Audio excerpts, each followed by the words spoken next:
সংসার বা বাচ্চা মানে মেইনটেইন করা is harder 100 times harder than doing a business. Full on আমি এখনো বলব। এরকম কিন্তু লাইফে অনেক সিচুয়েশন আসবে যে আম মানে শোরুম ভালো যাচ্ছে না বা এখন মানুষ একটু কম পারচেজ করছে। তখন কিন্তু রাগ করে শোরুম অফ করে দিয়ে বা মানে ব্যবসা বন্ধ করে হ্যাঁ, you have to wait. Hello everyone, welcome to behind the brand, যেখানে আমরা কথা বলি এমন কিছু উদ্যোক্তাদেরকে নিয়ে যারা স্বপ্নটাকে রিয়েলিটিতে পরিণত করেছে ইন দেয়ার ওন টার্মস। আমাদের আজকের এপিসোডে আমরা কথা বলবো এমন একজন মানুষের সাথে যে কিনা রিয়েল লাইফ এক্সাম্পল। তিনি একজন মা, একজন ওয়াইফ এবং এন্টারপ্রেনার হওয়ার সাথে সাথে সাকসেসফুলি নিজের একটি আইডেন্টিটিও ক্রিয়েট করেছে। ওয়েলকাম মেহের আপু, how are you? Thank you so much for having me here. আলহামদুলিল্লাহ ভালো আছি। ভালো থাকবো ইনশাআল্লাহ। আপু, আপনার ফার্স্ট ব্র্যান্ড মেহেরস নিয়ে যদি কথা বলি, when did you start it? What was your dream? What did you think about it? এটা শুরু হয় ২০১৬ সালে। তখন কিন্তু already I was doing job. Full time job করছি। সো ওটাও কিন্তু একটা মার্কেট নিড থেকে শুরু হয়। মার্কেট নিড মানে তখন কিন্তু এখন তো অনেক এভেইলেবল আছে। বাট তখন ব্র্যান্ডের প্রোডাক্ট অ্যান্ড অথেন্টিক প্রোডাক্ট এটা নিয়ে এভেইলেবল থাকা বা কেনা বা স্ক্যাম হবে না এরকম কিছু খুবই ডিফিকাল্ট। এবং ওই টাইমটাতে আমার যতটুকু মনে পড়ে যে প্রি অর্ডার করে আনতে হইতো। হ্যাঁ, আমার বিজনেসের ১ম এর মডেলটাই ছিল প্রি অর্ডার। আমি আমার বিজনেস শুরু করি মাত্র ৳৫,০০০ দিয়ে ২০১৬ সালে।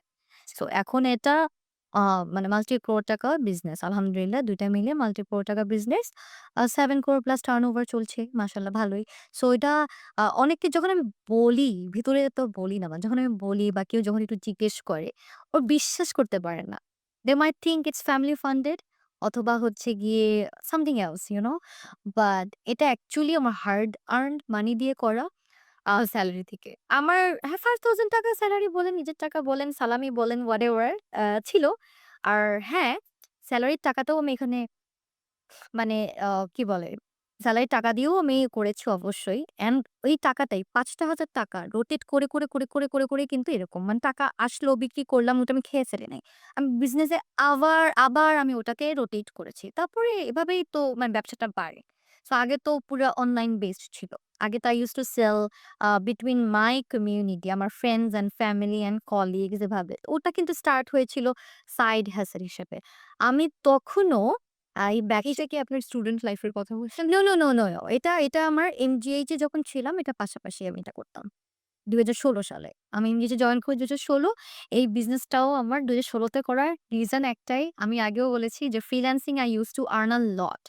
সো যখন আমি সেলারি পাই তখন আমার এটা মানে একটা আ আপগ্রেড থেকে না ডাউনগ্রেড হয়ে গেছে। যদিও পে মার্কেটের স্কেলে ভালো ছিল বাট আমি তো ফ্রিল্যান্সিং করে আরো বেশি করা। ধরুন আমার মনে হচ্ছে যে আরো কিছু করা যায়। বসে কাজ করতেছি। হ্যাঁ, আরো কিছু করা যায়। এটা side hustle, why not some extra money or penny? So ওখানে এফোর্ট দিলাম।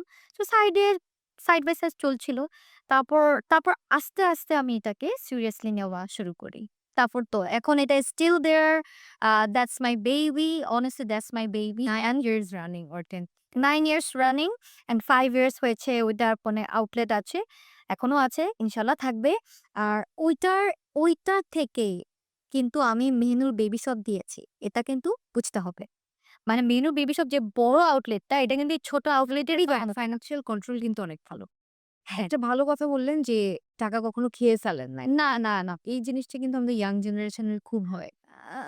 হ্যাঁ, অপচয় বলব না। বাট একটা সার্টেন লাইফস্টাইল মেইনটেইন করার চেষ্টা করেছি। বাট বিজনেসটাকেও বাড়ানোর চেষ্টা করেছি। যে এইটা যদি আমি এখন রেভিনিউতেও খেয়ে ফেলি, তাহলে তো আমি নেক্সট এ আমি কিভাবে ইনভেন্টরি পারচেজ করব? নতুন প্রোডাক্ট কিভাবে পারচেজ করব? এভাবেই চলে গিয়েছে।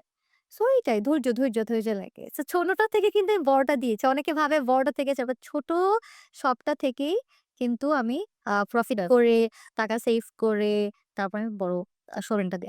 যদি 2016 এ চলে যাই, হ্যাঁ। হাউ ক্যান ইউ স্টার্টেড মেহেজ? রাইট। আমার এটা Facebook গ্রুপের থ্রুতে। ওই মানে ঠিক করলো কখন? ওই মোমেন্টটার কথা একটু বলেন। মানে you always wanted to business, right. But এই মেহেজ বা অথেন্টিক প্রোডাক্ট আচ্ছা। না ওই যে নিজের দরকার ছিল আমি কোথাও পেতাম না। বাট আপনার কি আগে প্ল্যান ছিল যে আমি লাইফস্টাইল প্রোডাক্ট নিয়েই ফেস এরকম কিছু ছিল না। সো আমার মামা মালয়েশিয়াতে আসা যাওয়া করতেন। ঠিক আছে? তারপরে লন্ডন থেকে অনেক প্রোডাক্ট আসতো। আমি নিজে অর্ডার দিতাম। সো আমার মনে হলো যে আমি কিছু অথেন্টিক প্রোডাক্ট চাই। সো যেহেতু মামা আসছে যাচ্ছে বা ওরা আমাকে হেল্প করতে পারবে সাপ্লাই এ। সো আমি নিজেরটাও দিতাম। তারপর কিছু প্রি অর্ডার নিতাম যে, "তুমি কি দিবা? তোমার কি এই শেডটা লাগবে? তুমি কি এই পাউডারটা চাও? তাহলে আপনাকে আনায় দিব।" তারপর আমি ১ম এ I was doing it for free মানে কোন টাকা না নিয়ে পরে পারে এটা তো সার্ভিস হওয়া যায়। প্লাস ওরা তো আমার থেকে অথেন্টিক প্রোডাক্ট পাচ্ছে। ইনভেস্ট করতে হচ্ছে। না ওরা আমাকে পিওরে কিছু টাকা দিত। আর ইনিশিয়ালি কিছু টাকাও দিত না। আমার ফ্রেন্ড চেয়েছে, "মামা তুমি নিয়ে এসো বা তুমি এটা কিনে দাও" সামথিং লাইক দ্যাট। তারপরে ভাবলাম যে এটা তো এখন সার্ভিস চার্জ করা যায়। তারপরে I started charging and pre order নেয়া শুরু করলাম। তারপর ১ম এ যদিও ইনিশিয়াল টা একটু মালয়েশিয়া থেকে হয়েছে। আমি নিজে সোর্স খুঁজে and এভরিথিং সর্ট আউট করে পরে আমি একদম অফিসিয়ালি ইউকে থেকে আনানো শুরু করি। তারপরে ইউএস থেকে আনানো শুরু করি। এখন এভাবেই চলছে। এখন তো থাইল্যান্ড থেকেও আনি, চায়না থেকেও আনি। নট দ্যা কসমেটিক্স বাট ওই সেকশনটা মানে অ্যাক্সেসরিজ ড্রেসেস সেকশনটা আনি। আপু, আপনি যেটা বললেন যে নিজে থেকে আপনি অনেক কিছু সোর্সেস খুঁজে বের করেছে। এইটার ইম্পোর্টেন্সটা আসলে কতটুকু? কারণ কারেন্টলি আমি দেখতেছি মেয়েরা আসলে জব করতে চায় না বা আমাদের এই যে এসে আসলে করতে চায় না। ফ্যামিলির ইয়ার জন্য দেখা যায় ওভাবে টাইম দিতে পারে না আর and it's really draining. 9 to 5 job আসলে কখনো 9 to 5 এও শেষ হয় না। সো সবাই বিজনেস করতে চায় কিন্তু ওই কারেজটা নাই বা এই uncertainty of um monthly income যেটা বিজনেসে একটা রিস্ক থাকে সবসময়। এই রিস্কটা আসলে কেউ নিতে চায় না বা অনেকে নিয়েও তারপরে আবার সুইচ করে জবে। সো আ এই আসলে ডেডিকেশনটা এবং নিজের ইনভলভমেন্টটা কতটুকু important? Um and what do you think why people fail? মানুষ ফেইল কেন করে ওটা তো অনেক তার আশেপাশে রিজন থাকতে পারে। It can be capital, it can be lack of confidence, it can be যে কনসিস্টেন্ট ছিল না। It can be family support ছিল না। ওইটা বলতে পারছি না। বাট 9 to 5 জব না করলে ব্যবসা কিছু তো একটা করতে হবে। What I really feel like যে আ কিছু না করা থেকে কিছু একটা করা ভালো। হ্যাঁ? কিছু না করা থেকে কিছু একটা করা ভালো। অ্যান্ড আমি আজকে ফেইল করব দেখে আমি শুরুই করব না। দিস ইস নট মাই মোটো। আমি ফেইল করব। আমি ফেইল করার পর ঠিক আছে আমি এটা গুটায় নিলাম বা আমি করব না বা কারেজ হচ্ছে না ওটা পরের কথা। বাট আগে আমি ফেইল করি বা আগে আমি চেষ্টা তো করি। চেষ্টা করার আগেই ফেইল করে এইভাবে আমি আগাবোই না। এটা এটা এই মেন্টালিটি হওয়া উচিত না। আমারও ছিল না কখনো। যখন আমি মেনু বেবি শপ দেই তখনও আমি জানতাম না যে আমি সাকসেসফুল হব। বাট আমার কথা হচ্ছে লেটস ট্রাই। খারাপ আর কি হবে? Let's try. আর আমার মনে হয় যে বাংলাদেশে ওমেন সবার কথা বলছি না। এই যে ওয়ার্কিং ক্লাসের কথা বলছি আমি। যারা নাকি মানে অফিসে জব করছে তাদের কথা বলছি। অনেকে কিন্তু দেখবেন যে বাচ্চা হওয়ার পর চাকরি ছেড়ে দেয়। হুম। এটা ট্রু না? বিকজ ওই যে বাচ্চা ঠিকমতো কেয়ার এর আসলে জায়গাগুলো এখনো নাই। এটা থেকে ফেল মাদারহুড না, বাচ্চা যে ঠিকমতো কারো কাছে রেখে যাবে ওই জায়গাটা এখনো ঠিক সাপোর্টটাও নাই। নাই। আচ্ছা। আজকে যদি আমি জব করতাম, হতে পারতো আমি আজকে জবটা ছাড়তাম। তো সেই ক্ষেত্রে প্রোভাইডারটা কে থাকতো? হাসব্যান্ড। আচ্ছা। Full on hmm. Husband, right? And মা তো তার নার্সিং এর কাজ করছে, বাচ্চাকে পালছে, বাচ্চার স্কুল খাওয়া-দাওয়া, সংসার। ইট ইস a ভেরি গুড জব। এটা নিয়ে কোনো ডাউট নাই। বাট তখন কিন্তু ফাদার পুরো 100% প্রোভাইডার হয়ে যাচ্ছে, রাইট? এখনো দেখা যাবে যে চাকরি করলেও কিন্তু আমি যতটুকু মানে দেখি বা সবাই সেম না, কন্ট্রিবিউশন লেভেল কিন্তু 50-50 না। না। হ্যাঁ? দেখা যাবে যে শ্বশুরবাড়ি থাকুক অথবা হাসব্যান্ডের সাথে থাকুক কন্ট্রিবিউশনটা এখনো আমাদের দেশে 50-50 হয় নাই। তো ওমেনরা কিন্তু দেখবে যে উম হয়তো food is there on the table, বাসা ভাড়া হয়তো কাভারড। হয়তো সে কন্ট্রিবিউট করছে, তার সেলারি অনুযায়ী কন্ট্রিবিউট করছে বা অন্য কিছুতে কন্ট্রিবিউট করছে। হয়তো travelling on something else. So কিন্তু তার বাসা ভাড়া আর হেডেক হ্যাঁ, হেডেকটা কিন্তু খুব বেশি দেখছি না। বা খাবার নিয়ে কিন্তু হেডেক নেই। বেসিক নিডস গুলার জন্য হ্যাঁ, বিকজ আমাদের কালচারটাই এরকম হয়ে আসছে যে it's like it's male driven মানে হচ্ছে গিয়া পুরুষতান্ত্রিক সমাজ। They will be the provider. আমাদের মুসলিম ধর্ম তাই বলে husband will be the provider. That's okay. So সেক্ষেত্রে কিন্তু আমি মনে করি women should take a chance to do a business. কেননা? তুমি ব্যবসার পাশাপাশি বাচ্চা পালতে পারবা। That's more possible than doing a job. এটা ১০০ তে ১০০। ব্যবসা করলে কিন্তু আ আজকে আপনি কালকে একটু ব্যবসাতে পজ দেয়া যাবে বাচ্চা অসুস্থ হলে। জবে ইটস ভেরি ডিফিকাল্ট। জবে কিন্তু ইটস ভেরি ডিফিকাল্ট। বাচ্চার স্কুল নিয়ে আপনার অনেক কথা শুনতে হবে বসের কাছে। এটাই কালচার নরমস হয়ে আসতেছে। কিছু করার নাই। লেটে যেতে হবে, বাচ্চা ইমার্জেন্সি। জবের ক্ষেত্রে কিন্তু you are the boss. So মোমেনদের কিন্তু ওইটা করা উচিত যে যেহেতু আমি মানে বাচ্চা হওয়ার পরে জবটা ছাড়তেছি, সামথিং লাইক দ্যাট। তখন তোমার হাসব্যান্ড প্রোভাইডার হচ্ছে। Why don't I take a chance for 6 months যে আমি একটু করে দেখি। হতে পারে আমার এটা ক্লিক করে ফেললো বা আমি ৬ মাসে শিখে গেলাম, তারপর ব্যবসা রানিং হলো। You can always go back to the job. You can always. But বিজনেসটা ট্রাই করা উচিত। সিরিয়াসলি করা উচিত। মানে just not for other than doing nothing, business করার মেন্টাল হেলথের জন্য ভালো, বিজি থাকবে। আমার মনে হয় কিছু একটা করা উচিত। কিছু একটা করা উচিত। এটা জব হোক, বিজনেস হোক, ঠিক I don't know anything productive কিছু হ্যাঁ, একটা। হ্যাঁ। আমাকে যদি বলে ফুল অন হাউসওয়াইফ হইতে, উম আমি যেহেতু ওভাবে সবই মেইনটেইন করি, আমি পারব না। আমার মনে হয় আমার সবই দরকার। আমার বিজনেসের প্রেশারটাও লাগবে, আমার বাচ্চাও লাগবে, আমার সংসারও লাগবে। নিজে ব্যালেন্স করতে অনেক টাফ হয়ে যায়। তারপরেও মনে হয় আমার সব লাগবে। বাট আমি বলি যে সংসার বা বাচ্চা মানে মেইনটেইন করা is harder, 100 times harder than doing a business.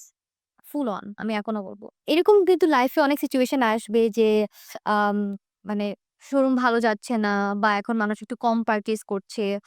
তখন কিন্তু রাগ করে শোরুম অফ করে দিয়ে বা মানে ব্যবসা বন্ধ করে হ্যাঁ, you have to wait. Maybe there is always good times. আল্লাহ এভাবেই করেছে there is always good times. মানে ওই যে বলে না, একটা কথা সবসময় বলে যে রাতের পর দিন আসবে। সো একটু ধৈর্য ধরো। তোমার ভালো টাইম আসবে। You just have to hold on it. That's it. So আপু, আপনি যেটা বলতেছিলেন যে আপনি যখন অন্যান্য ব্র্যান্ড থেকে পারচেজ করেন, সো অ্যাজ আ কাস্টমার আপনি যা এক্সপেক্ট করেন, you deliver those. Yes. So একটা কাস্টমারের আসলে কি পার্সপেক্টিভ বা কি জিনিস চিন্তা করে অর্ডার করা উচিত বা পারচেজ করা উচিত? আর অনেক ফেক স্ক্যাম তো অ্যাভেলেবল, শোরুমেও হচ্ছে। Absolutely, absolutely. বা অথেন্টিক প্রোডাক্ট এটা কিভাবে বুঝতে সো পারেন? ধরেন আজকে যদি আমি কাস্টমার পার্সপেক্টিভ থেকে কথা বলি অ্যান্ড আজকে যদি আমি কোনো ওনার না হয়ে থাকি, সাপোজ আজকে আমি একটা মানে অনলাইন তো মানুষ কেনাকাটা করছে বা দোকান থেকে আমি কিছু পারচেজ করব। আমি ওইটার ওই পেজটার লাইক কমেন্ট দেখে যাব না। আমি দেখব যেটা কবে পেজটা ওপেন হয়েছে। এস্টাবলিশমেন্ট ডেট, পেজটা ওপেন কবে হয়েছে, নাম চেঞ্জ, এটা খুবই ট্রিক্স এর কথা। নাম কি চেঞ্জ হয়েছে, পেজের নাম যে চেঞ্জ হয় ওগুলো পাবলিক প্রোফাইলে দেখা যায়। তারপর হচ্ছে গিয়ে কোনো লাইভ আছে কিনা, বাংলাদেশ লাইভ কালচার যে লাইভ আছে কিনা, তাহলে আপনি ওনারকে আরো দেখে নিলেন। তারপর হচ্ছে গিয়ে Facebook এ ওই পেজ নিয়ে সার্চ করলে you will get to see a lot of মানে good reviews, bad reviews, tagged posts, a lot of things. If your gut feelings is saying যে হ্যাঁ, এটা trustworthy, then you can place a order. And আমি মনে করি website থাকা that's mandatory. আমাদের তো অনেক আগে থেকে ওয়েবসাইট আছে। ওয়েবসাইট নাই, আবার Facebook আছে, নতুন পেজ না করাই বেটার। বিকজ অনেকে টাকা নিয়ে পুরা Facebook বন্ধ করে দেয়, পেজ বন্ধ করে দেয়। সো এটা অ্যান্ড ওদেরকে দেখতে হবে রিফান্ড পলিসিটা কিরকম। ধরেন আপনাকে একটা প্রোডাক্ট দিল, সেটা expired, then how the business is dealing with you এটা বলতে হবে যে আপু প্রোডাক্টটা একটু এক্সপায়ার্ড কিনা দেখে দিয়েন বা এক্সপায়ার ডেটটা চেক করে দিয়েন। অথবা হচ্ছে গিয়ে আমার যদি পছন্দ হয় একটা ড্রেস আমি সামনে খুলে দেখলাম কালারটা ডিফারেন্ট। সো আমি রিটার্ন করে দিব। রিটার্ন করার পর যেন বিজনেস ওনাররা আমাকে বকাচকা না করে, রাইট? মানে ওটা যেন সুন্দর একটা রিফান্ড পলিসি থাকে যে ডেলিভারি চার্জ দিয়ে দিলাম, রিটার্ন করে দিলাম সুন্দরভাবে। That's it. সো এইরকম ওপেননেস থাকতে হবে between the businesses and the customers as well. আর সামনে থেকে তো আপনি দেখেই নিতে পারছেন। এখানে আবার কিছু দুষ্টু কাস্টমারও থাকে, ওটার কেস আলাদা আরকি। আপু, আপনার কারেন্টলি ২ টা ফিজিক্যাল শোরুম রাইট, আর অনলাইন ওয়েবসাইট, হ্যাঁ, হ্যাঁ, বিজনেস তো আছে। Right. So it should be a huge team. Um না, আমি বলব না huge team. So I have a salon যেটা শপটার ভিতরে। I have mom and baby shop and হচ্ছে গিয়ে I have another মেয়ের শপ। সো এই সবগুলো নিয়ে I have a team of 16 এটার ভিতরে সেলনের এমপ্লয়ি আছে, Facebook যারা ম্যানেজ করে বা ওয়েবসাইট যারা ম্যানেজ করে তারা আছে, অ্যান্ড সেলস গার্ল আছে, ক্লিনার আছে, ডেলিভারি আছে, সব মিলে 15। সো এই ১৫ টা মানুষের ধরেন আপনার মেইনটেন্যান্স, ইয়েস। এছাড়া আপনার ২ টা শোরুমের রেন্ট, ২ টা শোরুমই বনানীতে। হ্যাঁ, হ্যাঁ। রেন্টটাও একটু ভালোই বেশি। অনেক বেশি জি। সো একদম আমরা যদি রেন্ট থেকে শুরু করে আপনার monthly revenue, supply chain, even আপনি প্রোডাক্ট সোর্সিং কিভাবে করেন, ওখান থেকে স্টক ম্যানেজ করা। কারণ হিউজ লটের স্টক আসলে ওটা ম্যানেজ করাও রাইট, একটা ব্যাপার। আবার অনেক সময় দেখা যায় স্টক শেষ হয়ে গেছে, আর আসছে না। সো তখন আপনি কিভাবে ম্যানেজ করেন? রাইট। সো এই যে আপনি যে প্রশ্নগুলো করেন খুবই লজিক্যাল কোয়েশ্চেন অ্যান্ড এই জিনিসটা কিন্তু আমাকে কেউ শিখায় দেয় নাই। মানে আমি কিন্তু কোনো রিটেল ইন্ডাস্ট্রি থেকে কিন্তু মানে এই জবটা করিনি। আমি যেটা মনে করি প্রত্যেকটা জিনিস যেটা আমার এমপ্লয়িদেরকে আমি পাস অন করব, আমার as a owner, as a মালিক হিসেবে জানতে হবে। এমন কোনো কাজ নাই যেটা আমি আমার শোরুমের জানি না। আমি সব জানি। Packaging, barcoding, inventory, customer database, reporting, কোত্থেকে প্রোডাক্ট সাপ্লাই করছি, কবে ডেলিভারি ঢুকছে, ইচ অ্যান্ড এভরিথিং, প্রমোশন সবকিছুতে আমি অ্যাওয়্যার, আমি পারি অ্যান্ড সেভাবে পাস অন করি। সো যেটা বলছিলাম যে আমি রিটেল ইন্ডাস্ট্রি থেকে আসি নাই। আমি ধাক্কা খেয়ে, খেয়ে শিখছি কিন্তু আপু। I did the research কোনটা মার্কেটে চলছে, as a business can I afford that database or something like that platform, আমার কি পোষাবে কিনা এরকম করে, করে। So when I started I didn't have the barcode system back in 2020 সালে। এখন অফ কোর্স বারকোড তো সব জায়গাতেই থাকে। বাট তখন কিন্তু আমার বারকোড এফোর্ড করার মতো অতটুকু এক্সট্রা ক্যাশ অন হ্যান্ড ছিল না। তখন আমি এক্সেল এ মেইনটেইন করতাম। আমার শোরুমের মেয়েরাও এক্সেল এ মেইনটেইন করতো। আমি শিখাই দিলাম এভাবে করো, কোয়ান্টিটি এরকম থাকে ওভাবে Google Drive থেকে মাইনাস করো। মানুষ যে ছোট থেকে আস্তে, আস্তে বড় হয়। এখন যখন আমি লাইক ৪-৫ হাজার এসকেইউ নিয়ে প্লে করছি, সেখানে তো অসম্ভব মানে এক্সেল এ মেইনটেইন করা। তো তখন এখন আমাদের বারকোডিং করতে হচ্ছে। সবকিছু মানে এক্সপায়ার ডেট যখন আসে তখন আমরা সফটওয়্যার ইনপুট দেই। প্রত্যেক মান্থলি আমরা চেক করি যে what is near to expire in next 6 months ওগুলাকে আমরা প্রমোশনে আনি বা ফ্রন্টে আনি। এভাবে করেই আমাদের যায়। So that's it. আর আপু একটু যদি আপনি মান্থলি আপনার রেভিনিউ কেমন আসে, খরচ কেমন হয়, এটা একটা যদি আইডিয়া দিতেন। মান্থলি রেভিনিউ তো আমি এখন আসলে বলতে পারছি না। কিন্তু I can give you a rough estimation of yearly যেটা নাকি আমাদের ৳৭,০০,০০,০০০ প্লাস টার্নওভার। প্লাস মাইনাস হয়। 7 crore মিনিমাম থাকে টার্নওভার ২ টা শোরুম। ৳৫,০০০ দিয়ে শুরু করে ৳৫,০০০ হ্যাঁ, হ্যাঁ, হ্যাঁ।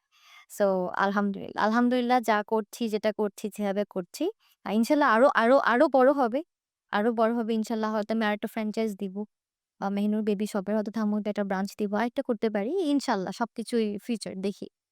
তো আপু আপনি আমাদের আ মেয়েদের জন্য আইডল বলা যায়। কারণ আপনি ৳৫,০০০ থেকে শুরু করে পুরা জার্নিটাতে you are alone. You are still there. So একটু জানতে চাই যে জার্নিটাতে অ্যালোন বলবো না। আমার সারাউন্ডিং সাপোর্ট আছে। আমি একা পার্টনার এটা ট্রু। অ্যান্ড একা পার্টনারে কিন্তু ব্যবসা করে মজা আছে আবার মাঝে, মাঝে অনেক কষ্টও লাগে। You know you have no one to talk to. And আরেকটা পার্টনার থাকলে বুঝি ভালো হতো। আবার মনে হয় যে একা আছি দেখে আমার কাউকে জব দিয়ে করতে হচ্ছে না। এটাও একটা প্লাস থিং। বাট না আমি একটা ভালো সিস্টেমে আছি। লাইক আমার হাসব্যান্ড অনেক সাপোর্টিভ। আমাকে মেন্টালি অনেক সাপোর্ট করে। যখনই আমি একদম I am lost, I don't know what to do, I go to him. আমি বলি, "এটা কি করব?" He never gives me a direct answer. ও আমাকে ৩ থেকে ৫ টা কোয়েশ্চেন করবে। ঠিক আছে? ওটাতে আপনি অ্যান্সার আসতে ওই অ্যান্সার খুঁজতে, খুঁজতে না দেখা যায় ব্যাক এন্ডে এত কাজ করে ফেলেছি, the answer and the solution is with me. ও আমাকে কখনো স্পুন ফিড করে দেয় না। I like this, I appreciate this. আমি সবার ক্ষেত্রেই বলি যে যার শিখতে হবে, যার জানতে হবে, তাকে স্পুন ফিড করানো যাবে না। তোমার ওই eagerness টা থাকতে হবে যে আমি শিখবো, আমি এটা জানবো, আমি এটা করবো। Let's sort it out. আগে নিজের সলিউশন টা বের করে then I discuss. I can directly cannot go to you and ask এটা কি হবে? তাহলে প্রতিবার আমাকে জিজ্ঞেস করলে হ্যাঁ, হ্যাঁ, এটা করা যাবে না। এটা ব্যবসায় করা যাবে না। You think it true। But because আমার ব্যবসা, আমার থেকে ভালো কিন্তু অন্য কেউ বলতে পারবে না। No one. তো আমি কেন তার কাছে সাজেশন নিতে যাচ্ছি? আপনি বলতেছিলেন যে আপনি সবকিছুরই খোঁজ রাখেন। সবকিছুর খোঁজ রাখে। অ্যাবসোলিউটলি। হতে পারে একটু মানে যেহেতু এখন একটু একটু সংসারে প্রেশারটা বেশি, বাচ্চার কিছু প্রায়োরিটি থাকে। অলওয়েজ কি হচ্ছে না হচ্ছে আমার জানতে হবে। আই এম দেয়ার নাহলে হবে না। একটা রিয়ালাইজেশন হইছে মানে পুরো রিয়াল লাইফ থেকে আফটার বিং আ মম। এটা হচ্ছে আমার রিয়ালাইজেশন যেটা আগে ছিলাম না। আগে I was ক্যারিয়ার ফোকাসড। আম মানে career focus, life focus, perfect থাকতে হবে, এরকম লাগবে, এটা লাগবে, সেটা লাগবে, এটা করে ফেলবো। By the age of change করার হ্যাঁ, বাই দ্য এজ অফ 30 আমার এটা থাকবে, by the age of 35 I will be retiring. A lot of things কিন্তু আমরা অনেক আগে প্ল্যান করি। যখন আমার বাচ্চা হলো ২০২২ সালে, I hit a severe depression। মানে এটা না বললেই না। Like serious postpartum depression. I went to therapy. A lot of things happened. But Mehnoor Baby Shop, I sometimes share with people যে this is my depression project। মানে আমি আমার ডিপ্রেশনকে কাটায় ওঠার জন্য এটা আমাকে অনেক হেল্প করেছে। অনেক হেল্প করেছে। Also gave me a purpose. The baby also gave me a purpose, but ডিপ্রেশনের সময় আপনি এটা বুঝবেন না যে baby is giving you a purpose. Now that I realize it actually যে আমার one of the number 1 purpose তো ওকে এখন শেপ আপ করা। Then everything fall into pieces. আচ্ছা। সো যেটা আমি রিয়ালাইজ করলাম লিয়ানা হওয়ার পরে যে অ্যাকসেপ্টেন্স ইস দ্য কি। অ্যাকসেপ্টেন্স। লাইক যখন আমি কনসিভ করি আমি মানে ডিউরিং মাই প্রেগন্যান্সি টাইম আমার সাথে যারা ব্যবসায় নতুন এসেছিল বা আমরা যাদেরকে চিনি বা যারা আমার কম্পিটিটর তারা ধুপধাপ আগায় যাচ্ছে। আমি একটা সিকনেস এর কারণে হোক বা প্রেগন্যান্সির কারণে হোক বা বাচ্চা হওয়ার কারণে হোক আমি লাইভে আসতেছি না। ঠিক আছে? সোশ্যাল মিডিয়া থেকে দূরে বাট আমি অ্যাচিভ করছি না, মিটিং করছি না, ভেন্ডর মিটিং এ যাচ্ছি না বিকজ আমার বাচ্চার কনস্ট্যান্ট মানে মাকে দরকার। সো আমি কিন্তু জীবন যুদ্ধে অনেক পিছিয়ে গিয়েছি। এটা আমার মনে হয়েছে যে আমি তো আরো লাইনটাতে এটা খুব বাক কইছে। হ্যাঁ, অনেক বাক করছে। এইজন্য ক্যারিয়ার আর বাচ্চা ২ টা হয়তো মানুষ মেইনটেইন করতে পারে না বা মারা সেইম ভাবে পারে না দেখেই হয়তো তার ডিপ্রেশন এ পড়ে। আমার যেরকম হয়েছিল। বাট তখন আস্তে আমি রিয়ালাইজ করি যে অ্যাকসেপ্টেন্স ইস দ্য কি। যেই আমি ২০২৩ সালে, এটা খুব বেশি দিন না, এখন ২০২৫, ২০২৩ সালে মানে হয় না মানুষের হঠাৎ করে বোধ ফিরে আসে। I just realized যে I don't care কে আমার কত আগে আগাচ্ছে, হ্যাঁ? আমি আমার গতিতে আগাবো। সো এইটা আমার একসেপ্ট করতে সময় লেগেছে। মেবি আমি বাড়ি থেকে দেখছি তার ব্যবসা ভালো হচ্ছে। সে অনেক লাইভ করতেছে। তার মানে মুখে মেহেরের নাম একটু কমে গেছে বা তার ব্র্যান্ডের নাম এখন বেড়ে গিয়েছে। Because she is not a mother at this moment. Maybe she has কি বলে? তার একটা পার্টনার আছে। মেবি সেও হয়তো একসময় মাদার হবে বা হতে পারে তার একটা পার্টনারশিপ এ প্রবলেম হবে। মানুষের লাইফে যেটা হয়। সেও তো একটা ধাক্কা খাবে বা একটা লাইফের স্টেজে মানুষ স্লো হতে হয়। You have to accept and বাইরে থেকে বুঝতে হবে when you have to take a break. When you have to accept যে আমি এভাবেই যাবো। এটা acknowledge আর accept করা এটা খুবই ইম্পোর্টেন্ট ফর ওমেন যে আমি আমার গতিতে আগায় যাবো। যে কি accepting the really. Accepting the reality যে এখন আমার এরকমই। আমি আবার আমার সময় মতো করব। লাইক আগে আমার ছিল up until Liana was born ১০ টা টাস্কে ১০ টা করে আরো আমি নেক্সট এ কি করব সেটা নিয়ে বসে আছি। আর লিয়ানা হওয়ার পরে ১০ টা যদি আমার টু ডু টাস্ক থাকে, টু ডু লিস্ট থাকে, এখন আমি আমাকে টাইমলাইন দেই না, I swear আমি আমাকে টাইমলাইন দেই না। আমি যদি কোনমতে ৪ টা বা ৫ টা টিক মার্ক দিয়ে ফেলি, I am super happy and কিন্তু আমার মধ্যে এই কনসিস্টেন্ট টা আছে যে কিছু তো অ্যাচিভ করেছি। ওই ১০ টা হয়তো আমি আজকে না কালকের মধ্যে করব। But I will achieve it in my within the time frame that I want to have. Because আমার আরো অনেক ইম্পোর্টেন্ট প্রায়োরিটি লাইফে আছে। এই অ্যাকসেপ্টেন্স টা আপনার লাগবে। এটা মানুষের আ আমি আরো কিছু লাইফ আছে। আমার তো হচ্ছে বাচ্চা। অনেকে মানুষের লাইফে কিন্তু গ্রিফ একটা কাজ করে। অনেক মানুষ তার বাবা-মা হারায়। আম অনেক বড় ক্ষতি হয়ে যায় ফ্যামিলিতে। অনেক কিছু আল্লাহ মাফ করুক, অনেক খারাপ কিছু হয়। সো ওর টাইমলাইন এর সাথে কি আমার টাইমলাইন কখনো ম্যাচ করবে? বা আমি কি এখন চিন্তা করব যে আমি কেন মার্কেটে কম্পিটিশন নাই? Why I'm not the number 1? No. Main কথা হচ্ছে you be consistent. You will achieve it within your own time frame and এটা তুমি অ্যাকসেপ্ট করো। rather not doing it at all just because আমি এখন কিছুই মানে 10 to 10 পারছি না দেখে আমি এখন ছেড়ে দিব না। মানে achieve something rather than doing nothing. That's the acceptance that I have and এরপর থেকে আম ওটার পর থেকে I'm a changed person and আমার এখন কোনো কিছু যায় আসে না। আমি কারোটা দেখিও না। কে ভালো করলো, কে খারাপ করলো, what's the trend, what the thing আমি এগুলো কিছুই দেখি না। আমি আমার গতিতে আগায় যাচ্ছি। আমার যেটা ভালো লাগে আমি লঞ্চ করছি। আমার যেটা মনে হয় সেটা ফোকাস করছি। এভাবেই যাবো ইনশাআল্লাহ। অ্যান্ড এটাতে অনেক শান্তি। You come to peace with yourself. That's it. So বাইরের কম্পিটিশন এ ফোকাস না করে Yes, am I doing better than yesterday? yes, এটা দরকার। Because if that competition mind gives you anxiety and আপনাকে অলরেডি পিছনে নিয়ে যায়, ওই কম্পিটিশন মাইন্ডের দরকার নাই। Rather you achieve something rather than doing nothing at all. এই জিনিসটা ফিল করতে হবে আমাদের women-দেরকে যে when you have to take a break. It's okay. অনেক মারা আবার পরে চাকরি করছে না? ওরা বুঝেই তো মানে ড্রপ দিচ্ছে, তাই না? যে এখন আর ৫ বছর একটা গ্যাপ যাচ্ছে। যদিও আবার তাদের আনফরচুনেটলি 0 থেকে স্টার্ট করতে হচ্ছে। But they are at least doing something, right? That is appreciable. এতদিন ধরে যে মাথায় রেখেছে যে আমি কিছু করব। কিছু একটা করব। বাচ্চাটা একটু গুছায় নি। বাচ্চাটাকে একটু স্কুলে নিয়ে নেয়, রাইট? প্রেজেন্টটা আমি প্রপারলি করে I'll do that. রাইট। এইটা এটা হা এই লক্ষ্য থেকে হারানো যাবে না। If you can do it, you should. এই আরকি। আপু সাপ্লাই চেইন তো ইটস আ হিউজ থিং এবং আমরা যদি একটু ডিটেইলে জানতে চাই যে আপনার বিজনেসের অপারেশনটা আসলে কিভাবে আপনি করেন, কিভাবে মেইনটেইন করেন? একদম আপনার স্টকিং থেকে শুরু করে বা এখানে বসে যখন আপনি বাইরে অর্ডার করেন কিভাবে প্রোডাক্ট সিলেক্ট, কালেক্ট, তারপরে আপনি অথেন্টিকেশন এর ব্যাপারটা থেকে একদম ডিস্ট্রিবিউশন টু কাস্টমার ডেলিভারি। ওকে। পুরা একটা ওভারভিউ যদি দিতেন। এটা আসলে অনেক বড় একটা স্টেপ অ্যান্ড এটা আসলে over the years I have learned and automated করেছি অ্যান্ড এপ্লাই করেছি। অ্যা এখনো স্মুথ আছে বাট ১ম ইনিশিয়ালি এত স্মুথ ছিল না।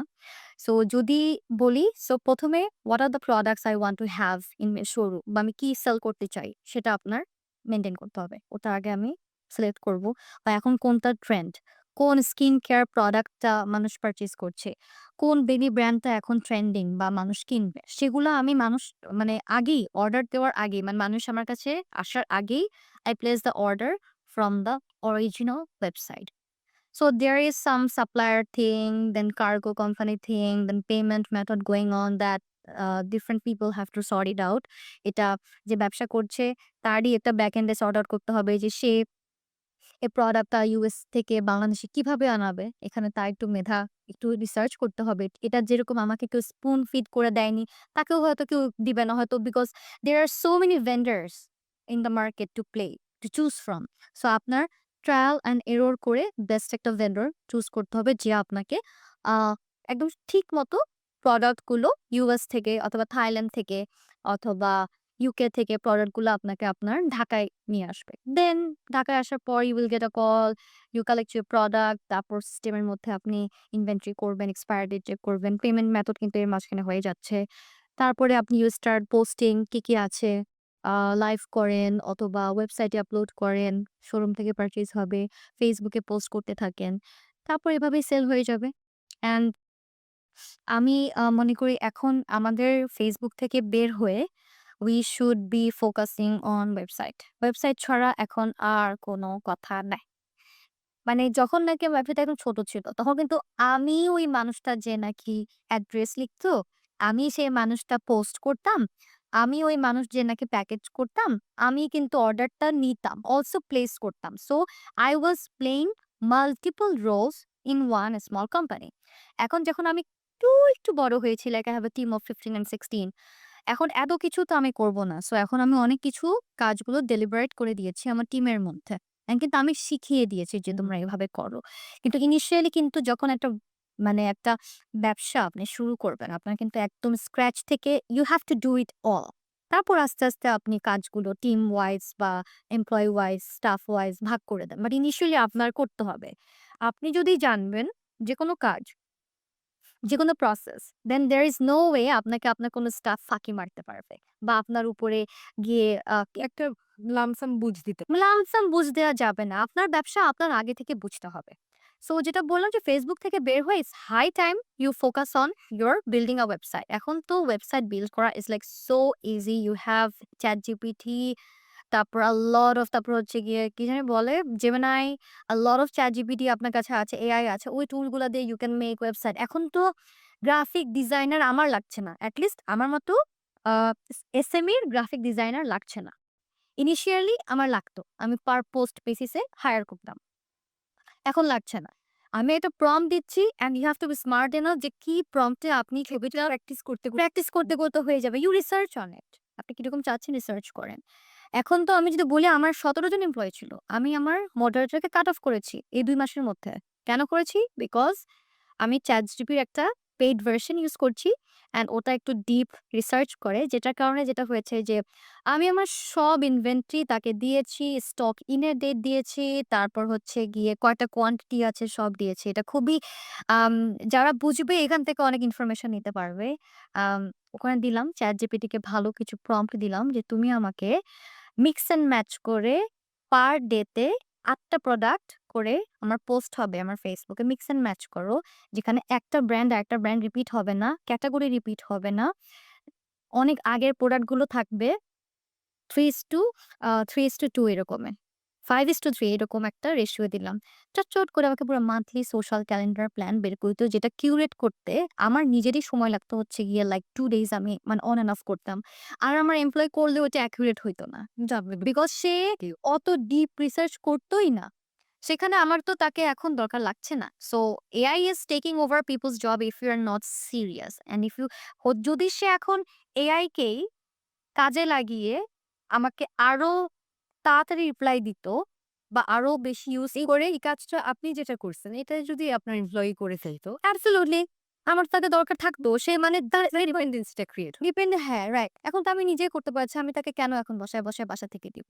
সো ঐদিন বেশি দেরি নাই। যখন নাকি Facebook এ রিপ্লাই দিবে সবকিছু মানে অটোমেটেড হয়েই যাবে। এখন আমি তারপর মানে আপনি কি পোস্ট করবেন? আপনি মানে একটা ক্যাপশন কি দিবেন? আমি তাকে বলেছি আমার তো ৩,০০০ এসকিউ। ৩,০০০ এসকেইউর জন্য ৩,০০০ সে আমাকে করে দিয়েছে। ক্যাপশন লিখে দিয়েছে। Unique caption. একটা হিউম্যানও তো করতে পারবে না। এটা এটা উইদিন আ শর্ট টাইম। আমাকে জাস্ট লাইক 30 মিনিটসও লাগেনি। 15 মিনিটস এ অনেকক্ষণ করল। তারপর আমাকে পুরো এক্সেল ফাইল দিল। আমি সেভ করলাম। That's a magic. সো আমি তো আমার জাস্ট ব্যবসার ছোট্ট একটা পোরশন এর কথা বললাম। সো চিন্তা করেন এটা আসলে মানুষের লাইফে কত ইম্পোর্টেন্ট অটোমাইজেশন করে একটা। এতটুকু কাজের জন্য কিন্তু আমরা হিউম্যানলি কয়েকজনের উপর ডিপেন্ডেন্ট। রাইট বা আমার কথা বুঝতেই পারছে না। বা আমি মানে আমার যত চাচ্ছেন ওটা বের বের হচ্ছে না। হ্যাঁ, হ্যাঁ, হ্যাঁ। অ্যান্ড আমার কথা হচ্ছে I am always willing to learn things. I am teachable. আমাকে আপনি শিখাবেন, আমি আরো শিখবো। I want my employee বা নতুন যাকে হায়ার করছি সে যেন আমাকে আরো শিখায়। আমি শিখতে চাই। চার্জটা থাক হ্যাঁ, টেবলে। শিখতে চাই। কিন্তু এখন আমি শিখায় যাচ্ছি I am not মানে learning from the new generation then that's a issue. তাহলে কিন্তু একটা ইস্যু। তাহলে তো আমার এআই থেকে শিখে নিতে হবে। তুমি তো কিছু শিখাচ্ছ না। তখনই কিন্তু you are becoming obsolete আরকি। এটাই। কারণ কি তো social media is the ultimate thing. Right. তো আপনার কি মনে হয় যে সোশ্যাল মিডিয়াতে অ্যাক্টিভ থাকাটা বা আপনার ইমেজ মেইনটেইন করাটা কতটা ইম্পোর্টেন্ট? খুব ইম্পোর্টেন্ট। খুব ইম্পোর্টেন্ট, খুব important. Like I have 15,000 female members একটা গ্রুপের মধ্যে আছে ফর 9 ইয়ার্স।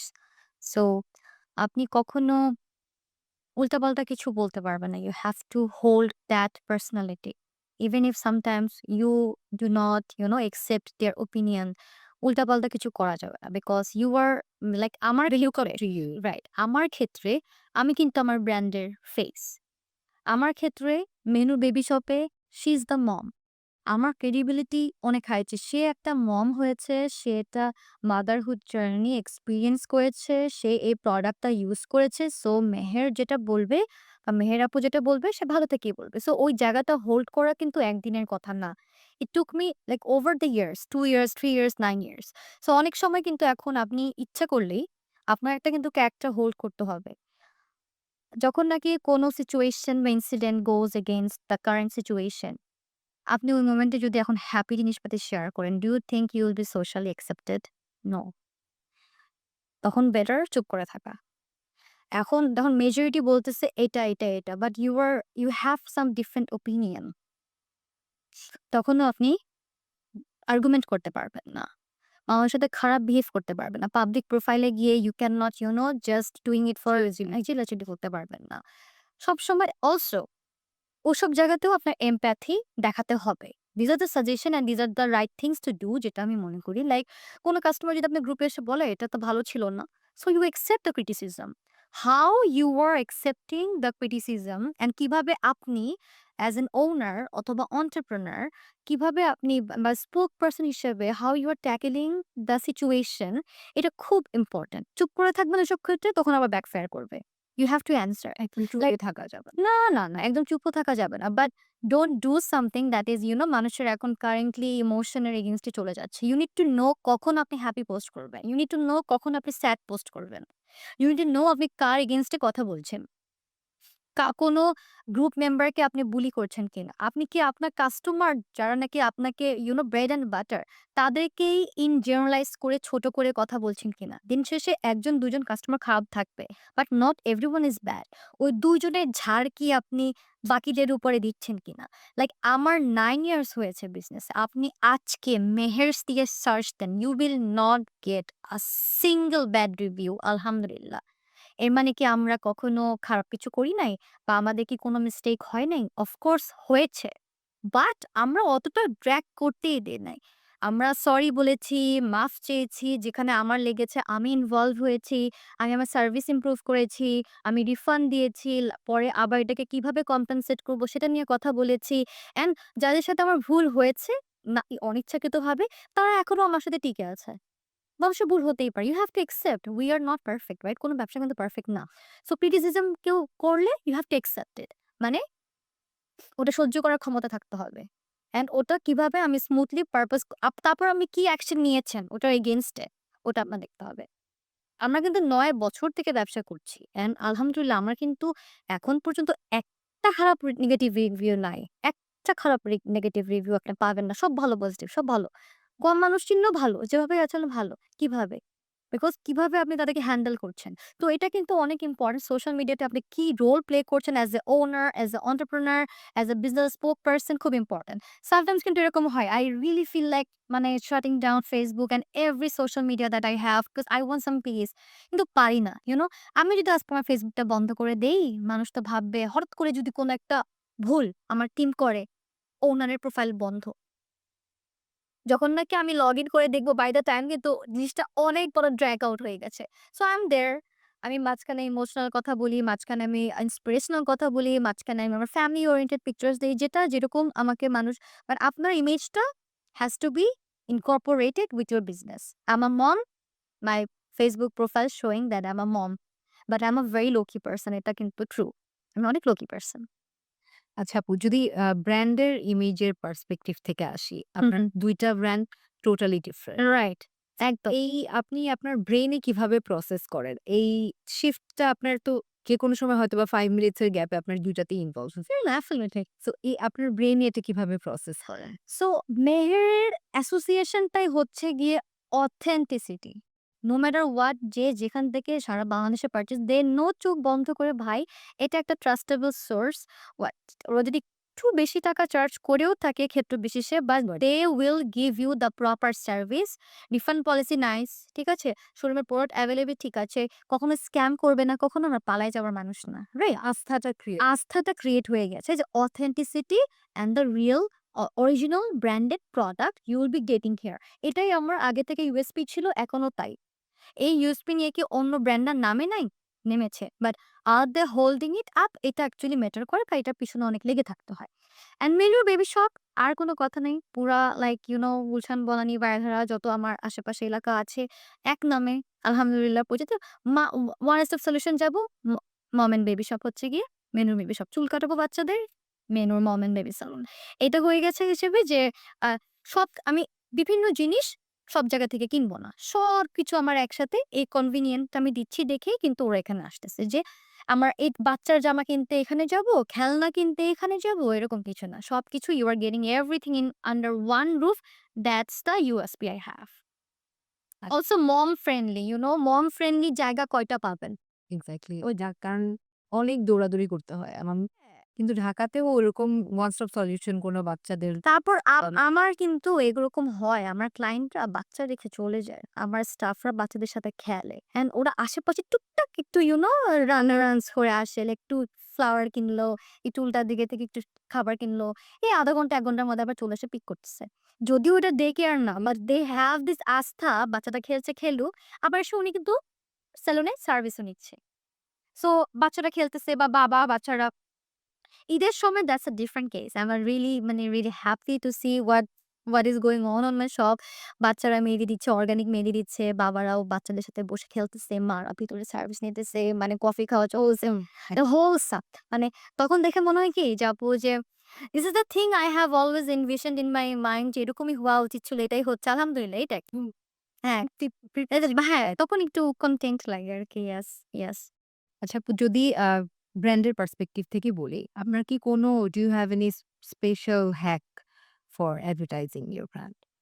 অনেস্টলি যদি বলি আমার সত্যি কথা। আমি আমি আমি এখনই ক্যামেরার সামনে মানে acknowledge করব। আমার আরো অনেক বেশি কনটেন্ট এ লেগে থাকা উচিত। I do কি বলে acknowledge the lackings that I have currently যেভাবে যাচ্ছে, চলে যাচ্ছে। সো যেটা হয় আমি লাইভ করি। আ কনস কম কন্টিনিউ করতে পারি না অ্যান্ড কনসিস্টেন্সি টা কম বিকজ দেশের বাইরে অনেক আসা যাওয়া করা হয়। সো ওটা করা হয় না। তারপরেও আমি যেটা প্ল্যান করে রাখি যে এইদিন এটা ছাড়বো, ওইদিন এটা ছাড়বো। মান্থলি একটা প্ল্যান করে রাখি। এখন Canva বা AI তে আমার মোটামুটি হয়ে যায় বা আমার তো সব অরিজিনাল ব্র্যান্ডেড প্রোডাক্টস। ওগুলো প্রোডাক্ট গুলো কিন্তু Google এ ফ্রি ইমেজে পাওয়া যায়। সো ওগুলো পোস্ট করা হয়। অ্যান্ড লাইভগুলোকে আমি যেটা করি শর্ট কেটে আরো পোস্ট করতে থাকি। তখন রিল হিসেবে চলে যায়। অলসো যখন আমি কোনো ব্র্যান্ডেড কোনো ব্যাগস বা কিছু আনি তখন আমি একটু জাস্ট লাইক 1 মিনিটের অথবা দেখা যায় যে লেস দ্যান 30 সেকেন্ডের একটা রিল করে আমি পরে পোস্ট করে দেই। এভাবে চলে। And if you have a website, do try to incorporate with your Facebook account. Facebook account হয়তো আজকে আছে কালকে নাই, but website will be there. ওয়েবসাইটের পিছনে লেগে থাকতে হবে। আমি ট্রাভেল করছি, আমি বসে ওয়েবসাইট থেকে কোনটাতে অফার দিব, কি করব, কোনটা বান্ডেল অফার করব, নতুন প্রোডাক্ট আপলোড। যখনই আমার মন চায় আমি করতেছি। সেল দেখতেছি, রিপোর্ট জেনারেশন এক্সেলেন্ট। সো এখন যারা নতুন মানুষ বিজনেস করতে চায়, I would say আমার সময় কঠিন ছিল। এখন আপনাদের সময় অনেক সোজা। এখন সব তো রেডিমেড মানে বললে এসও কমার্স হয়ে যাচ্ছে। আমার সময় বানাইতে হইছে। মানে একসাথে ইন্টিগ্রেট করার জন্য they have to all the coders have to work যেটা কাজ করে কিনা। এবং আপনার ১ মাস ওয়েটও করতে হয়েছে। হ্যাঁ, ১ মাস ওয়েট করতে হইছে। এমন না যে ওয়েবসাইট করার পরপরই আমার সেল হয়ে গেছে, এরকম না। ওটাও প্রমোশন করতে হইছে। গ্রুপে বারবার আমি বলি যে, এই যে প্রত্যেকদিন শিডিউল করা পোস্ট আমার একটা উইকেন্ডে যে buy it from mehershop.com www.mehershop.com so that মানুষ you have to give the reminder all the time so that মানুষ যেন আপনাকে না ভুলে। লাইভ আমি ইনফ্লুয়েন্সারকে দিয়ে করাইতে পছন্দ করি I was about to ask you that. আমি পছন্দ করি না। বিকজ অ্যাওয়ারনেস এর এখন আমার দরকার নাই। আমি আমার ইনফ্লুয়েন্সারদেরকে ডাকি যখন আমি থাকি না। যখন আমি ট্রাভেল করি তখন someone has to showcase the product তখন আমি রাখি। এমনি আমিই করি। বিকজ আমার যে রিয়ালাইজেশন টা আ তারা যেটা চার্জ করে ওটা আসলে অন্যদের হইতে পারে। আমার হয় না। আমার পোষায় না। অ্যান্ড এটা অনেস্ট। অ্যান্ড ওরা যতক্ষণে দেখাবে বা যেটা বলবে আমি এর থেকে বেটার দিতে পারি। Maybe I am not that professional as they are but ভালোই Your business, হ্যাঁ, your হ্যাঁ, product. হ্যাঁ। আমি যেটা ইনফরমেশন দিতে পারবো ফার্স্ট হ্যান্ড এক্সপেরিয়েন্স ওরা তো জাস্ট লাইক মানে কি বলবে আমি জানি না। And the thing that I really hate about it আজকে আমাকে প্রমোট করছে বেবি ব্র্যান্ড। আরে নেক্সট সেশনটাই কিন্তু সে গিয়ে আরেকটা মাদার এন্ড বেবি কোম্পানিকে গিয়ে প্রমোট করবে। So where is your loyalty? মানে এটা তো ঠিক না। এটা তো এথিক্যাল না। এতে সো তো অডিয়েন্সও তো অনেক পাজলড হয়ে যাবে যে তাহলে কোনটা? আপনি আমাকে জিজ্ঞেস করেন আমি কাকে ফলো করি? No one. যদি মানুষ ওখানে স্মার্ট হয় they will have their own কি বলে ওন ব্রেইন যে আমি কাকে ফলো করব, কি করা উচিত। আম ড্রেস শোকেস করার জন্য ঠিক আছে। বাট তুমি যদি বলো এটা ভালো, এটা বেস্ট, এটা তুমি ইউজ করো, হুম। আমি তোমাকে ট্রাস্ট করি না। আমি কাউকেই ট্রাস্ট করি না। মানে এটা বলা উচিত না। আমি যে বলছি আমি এটা ইউজ করি এটা বিশ্বাস করবে। অনেকে এখন অনেক কাস্টমার আমাকে জিজ্ঞেস করে, "আপু এই তেলটা কেমন? এই হেয়ার ফল এর সিরামটা কিরকম?" আমি তখন জানেন কি অ্যান্সার দেই? I do have a lot of options. I tell them, "Honestly, I don't have hair fall solution আলহামদুলিল্লাহ।" তা আপু আমি তো এটা ইউজ করি নাই। আমি এটা কিভাবে বলব? But based on the repeat purchase of the customers who have the same issue, এটা আপনি নিয়ে দেখতে পারেন। But I don't know because একটা মানুষের পক্ষে সব ইউজ করা সম্ভব না। So how do they lie বা মানে in front of the camera যে আমার বাচ্চার ড্রেস আমি এখান থেকে কিনি, এখানে এই সেলুনে না গেলে আমার হচ্ছে না। ঠিক আছে?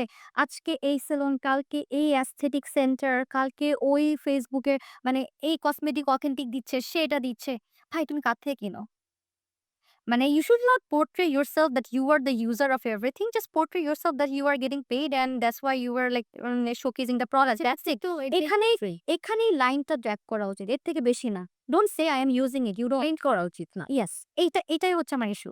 সো যেকোনো মিথ্যা হয়ে যায় আর আমারও খারাপ লাগে যে আজকে আমার একটা কসমেটিক দেখাচ্ছে, পরের লাইভে আরেকটা সেম কম্পিটিটর দেখাচ্ছে। এটা কি ঠিক? It's not ethical. দরকার নাই, দরকার নেই। আপু আপনি ওয়েবসাইটের উপরে বারবার এমফাসাইজ করছিলেন। Yes. তো একটু ইন শর্ট যদি আপনি বলেন যে Facebook পেজ থেকে হুম, হুম। ওয়েবসাইটটা কেন বেশি ইম্পোর্টেন্ট? ইজিলি যদি ইন শর্ট বলেন। আমি অন্যদেরটা জানি না। বাট আমি যেটা রিয়ালাইজ করি যে আমার কিন্তু Facebook ২০২৩ সালে Facebook এ যে পেজ ছিল মেহেরস এর তার অর্গানিক ১৮,০০০ অর্গানিক ছিল ১৮,০০০ লাইক ছিল। ওইটা না Facebook ডিঅ্যাক্টিভেট করে দেয়। ওটার রিজনটাও বলি। Since we import third party product, branded product, so there are a few copyright issues. Like they don't want us to sell those products in our country, right? So কোনো এক জায়গা থেকে claim আসছে, I'm not gonna mention the name. So ওখানে আমাদের কোনো ব্যাকে কথা বলার কিছু ছিল না। মানে we didn't have any logic বা কোনো রিজন ছিল না যে আমরা ওটা জিতবো কেসটা। সো ওরা আমার পুরা Facebook পেজটা পুরা বন্ধ করে দেয়। তখন আমার একটা খুব মানে ড্রাই সিজন যায় বিজনেসে। যেহেতু Facebook ওরিয়েন্টেড ছিল, তখন কি শুধু Facebook পেজ তখন ছিল পুরা সেলস? তখন ওয়েবসাইট বেসড ও ছিল বাট Facebook এর বেশি হতো। ওয়েবসাইটের দিকে ওইভাবে ফোকাস করা হয়। না, ওয়েবসাইটের দিকে ওয়েবসাইট ওয়াজ দেয়ার বাট আমি অতটা প্রমোট করি নাই। ঠিক আছে? এরপরে আমাকে হিট করলো না ভাই, Facebook যেকোনো সময় খুলে ওয়েবসাইট দিতে পারে। Real identity. ওয়েবসাইটে আমার সব প্রোডাক্ট থাকবে, আমার অটোমেশন হবে, সবকিছু অটোমেটেড থাকবে, রিপোর্ট জেনারেট হবে। You can see who are your top 10 customers. আপনার শুধু ওয়েবসাইটে আপডেট দিতে হবে। Even if you are selling through Facebook, then আপনি ওগুলা কিন্তু ম্যানুয়ালি আবার ওয়েবসাইটে আপডেট দিতে পারবেন। You have every data in your website, right? মানে Shopify ব্যাকএন্ড যেটা আমি কথা বলছি। Monthly you can see your total sale, total delivery cost, কতগুলো ডেলিভারিজ কোন প্ল্যাটফর্ম থেকে সেল করেছেন। Is it Facebook or is it like in delivery platform নাকি হচ্ছে গিয়ে এটা আপনার ডিরেক্ট ওয়েবসাইট থেকে ছিল। সব আপনি একটা জট ডাউন দেখতে পারবেন। কোন প্রোডাক্টগুলো হাইয়েস্ট সেলিং, দেয়ার আর ABC ক্যাটেগরি লাইক কোন প্রোডাক্টগুলো অনেকদিন থেকে আপনার স্টকে আটকে আছে। ঠিক আছে? Then you can do email marketing like 500 টা ইমেইল আপনি করতে পারবেন যদি আপনাকে সাবস্ক্রাইব করে আপনার কাস্টমাররা, কনজিউমাররা। আপনি ইমেইল মার্কেটিং করতে পারবেন। It's really helps. Email marketing কিন্তু হেল্প করে। আপনি একটা সেল দিয়ে দেখেন, রিমাইন্ডার হিসেবে। একটা সেল দিয়ে দেখেন যে 70% অফ ৳৫০০ তে ফ্রিতে চলে যাচ্ছে। নো মানি, কোন টাকা লাগছে না। সো এগুলো হচ্ছে কি আপনি আরো অনেক বেশি অর্গানাইজ হবে। যত দিন যাচ্ছে আমি কিন্তু শিখছি। অ্যান্ড হয়তো এই অপশনগুলো আগেও ছিল বাট আমি না আমার লাইফে তখন ইউটিলাইজ করি নাই। সো আমার ইয়াং জেনারেশনের কাছে বা এটাই বলার থাকবে আ এগুলো ইউটিলাইজ করে। এটা শুরু করেন। প্রত্যেকটা অপশন হ্যাঁ, এক্সপ্লোর করেন। আমি পরে গিয়ে করেছি। এখন থেকেই করা যেতে পারে জিনিসগুলো। আর এই জিনিসটা করলে কি হয়? বিজনেসটা অনেক বেশি অর্গানাইজড থাকে। You have every numbers right in front of your eyes like কোন প্রোডাক্টটা হাইয়েস্ট সেলিং, কোনটা সেল হয়েছে, কোনটা আপনার আরো রিস্টক করতে হবে এটা আপনাকে Shopify বলে দিচ্ছে। আপনার এত রিপোর্ট মানে নাম্বার ক্র্যাক ডাউন করতে হবে না তো। তারপর হচ্ছে লাইফ টাইম ভ্যালু। একটা কাস্টমারের পুরা বছরে এই পর্যন্ত কত টাকা হাইয়েস্ট পারচেজ করছে, সব রেকর্ড কিন্তু ওই Shopify প্ল্যাটফর্মে আছে। সো ইট জাস্ট আমি কত পে করি I don't remember like you can pay $25 মানে বেসিকটা ভেরি অ্যাফোর্ডেবল $25 এটা কি মানুষ Netflix এ তো $12 দিয়ে কিনে। সো এটা ব্যবসার কাজে এটা একটা ছোট্ট ইনভেস্টমেন্ট করা উচিত। Then you have everything like in numbers organize. organized একদম organized টাইপ সেভিং এন্ড এটা আপনার কাউকে ডিপেন্ডেন্সি নাই তো। কোন ডিপেন্ডেন্সি নাই। আমি নতুন একটা এমপ্লয়ি হায়ার করি। আমি তাকে শিখাই, শিখে যায়, করে। শিখার ইচ্ছা থাকলে পারবে। আপু আপনি বলছেন আপনার ছোট টিম। বাট ১৫-১৬ জন মানুষকেও রেগুলার মেইনটেইন করা কিন্তু চারটিখানি কথা না। না, সো এটা ডিফিকাল্ট। এবং আপনি নিজের রিক্রুটমেন্টটা দেখেন। হ্যাঁ, তো আপনি রিক্রুট করার সময় মাথায় কি রাখেন? আর আরেকটা জিনিস যে মেল ফিমেল এর রেশিওটা কি? আমার কোম্পানিতে মেল ফিমেলের রেশিওটা খুব ইন্টারেস্টিং। It's 90% female. কিন্তু আমি ফিমেল। ইয়েস, 90% ফিমেল অ্যান্ড বাকি 10% হচ্ছে গিয়ে ছেলে। যেসব কাজগুলো আসলে ছেলেরা করাটাই বেটার লাইক টেলিফারিয়ান এরকম। অ্যান্ড আমি আসলে মাইনরিটি নিয়ে কাজ করি। আমাদের দেশে যারা মাইনরিটি আছে, আমার এখানে ট্রাইবাল মানুষ হচ্ছে 90%। 90% ফিমেলের মধ্যে 80% হচ্ছে গিয়ে আমার আদিবাসী। সো এটা কি আপনার কোনো স্পেসিফিক পার্সপেক্টিভ থেকে হ্যাঁ, হ্যাঁ, এটা লার্নিং থেকে, জীবনবিদ্যা থেকে বিকজ ওদেরকে না চান্স দেওয়া উচিত। ওদেরকে না চান্স দেওয়া উচিত। ওদের কোটা থাকে নরমালি কি 10% যেকোনো জায়গায়। আমার এখানে কোটা তোমার সব। তোমরা সবাই আসো, এক্সপ্লোর। কোনো কোটা বলে কোনো কথা নাই। ইফ ইউ আর এলিজিবল, তোমার যোগ্যতা থাকে, তুমি শিখবা। সো ওরা না ওদের বেস্টটা দেওয়ার চেষ্টা করে। এমন না যে ওরা সবাই ভালো, এরকম না।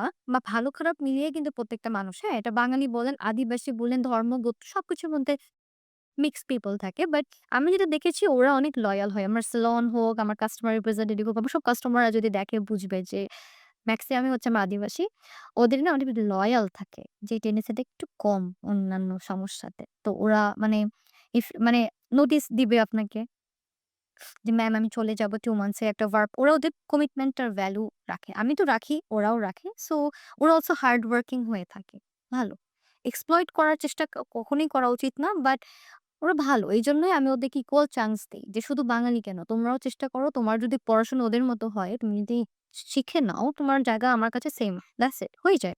Ultimately it's the work. Right, right. It's the work. So আপু আপনি যখন একটা সার্কুলার দেন জব, হুম, হুম। সো এরপর তো অনেক অ্যাপ্লিকেশন আসে। জব মার্কেটের অবস্থা তো আমরা সবাই জানি। খুব খারাপ। তো ওখান থেকে আপনি শর্ট লিস্টিং করা বা একটা এমনও হতে পারে যে একজনও আপনার রিকোয়ারমেন্ট ওয়াইজ নাও হতে পারে। ধরেন ১,০০০ সাবমিশন হলো। কিন্তু একজনও আপনার পছন্দ হয় নাই। সো আপনার তো ওই পুরা শর্ট লিস্ট করতেও একটা সময় লাগে। এরপরে আবার ওটা ওয়েস্ট হলো বা ইউটিলাইজ করতে পারলেন না আবার second session. Right. So it's a pretty time consuming right. So thing. Initially যখন আমি আরো ছোট ছিলাম, মানে আমার কোম্পানিটা নতুন ছিল, আমি সবকিছু নিজে, নিজে করতাম। এখন আমি যেটা করি, আমি আ এজেন্সি থ্রুতে যাই। লাইক সম্ভবের থ্রুতে আমি হায়ার করার চেষ্টা করি। লাইক ওরা আমাকে পারফেক্টটা দেয় না, বাট ইনিশিয়াল স্ক্রিনিংটা ওরা করে ফেলে। সিটস আমার এখন অনেক বেশি টাইম শর্টেজ। আমার এত টাইম নাই এত ডিটেইলস এ কথা বলবো, এতগুলা ক্যান্ডিডেটস এর সাথে কথা বলবো। আমার সময় এখন অনেক important. I would like to utilize my brain on a strategy on different things, not hiring. এটা সম্ভব না। Also, keeping a full-time HR is also ব্যয়বহুল। বিকজ আমি তো অনেক বড় কর্পোরেট না যে আমি ফুল টাইম HR রাখবো। Even though I am from HR background, আমি কিন্তু HR ম্যানেজার হিসেবে ছিলাম। সো আমি এগুলো বুঝি। সো আমি যদি আজকে অনেক বড় হতাম, অনেক বড় একটা কোম্পানি থাকতো, তখন কিন্তু আমি একটা ইন্ডিভিজুয়াল ইন-হাউস একটা এইচআর রেখে দিতাম। সে পুরো অ্যাডমিন আর এইচআর এর কাজ করত। যেহেতু আমার জন্য এটা ইট ডাজন্ট মেক সেন্স।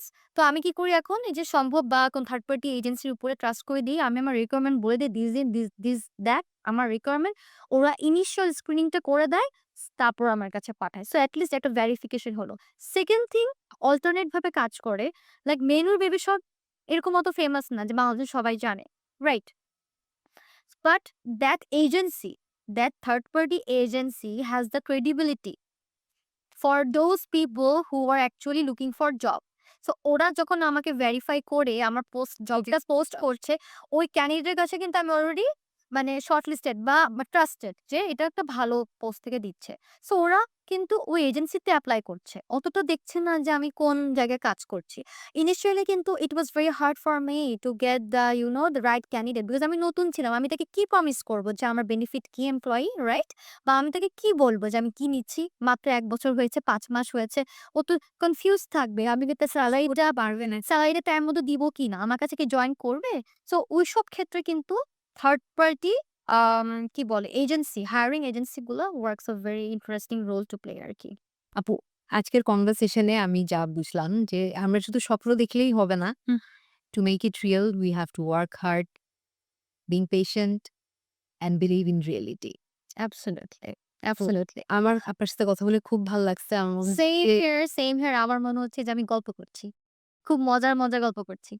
আপনার কাছ থেকে আমি পার্সোনালি অনেক কিছু শিখলাম যে at the same time motherhood, business এবং নিজের পার্সোনাল লাইফ কিভাবে মেইনটেইন করতে হয়। আমার জন্য personally it was very important. এটার কোনো আসলে বাঁধা ধরা ফর্মুলা বা সূত্র এরকম কিছু নাই। You have to be wherever you need it the most. That is how I set my time বা রুটিনটা এরকম করি। এটাই। You just go with the flow. That's it. You just go with the flow and don't regret anything that you are doing. যে আজকে আমি ব্যবসায় সময় দিচ্ছি, বাচ্চাকে কম সময় দিচ্ছি, রিগ্রেট করবেন না। বাচ্চাকে সময় দিচ্ছি, ব্যবসায় হয়তো বেশি হয়তো আর্ন করতে পারতাম। ওই ঋতুটা রাখা যাবে না। What you are doing do it with the full of your mind and be full 100%, যেখানে আছেন 100% থাকেন। That's it. Thank you so much. Thank you so much. সম্ভবের পক্ষ থেকে এবং আমাদের অডিয়েন্সের পক্ষ থেকেও thank you. Thank you so much for having me.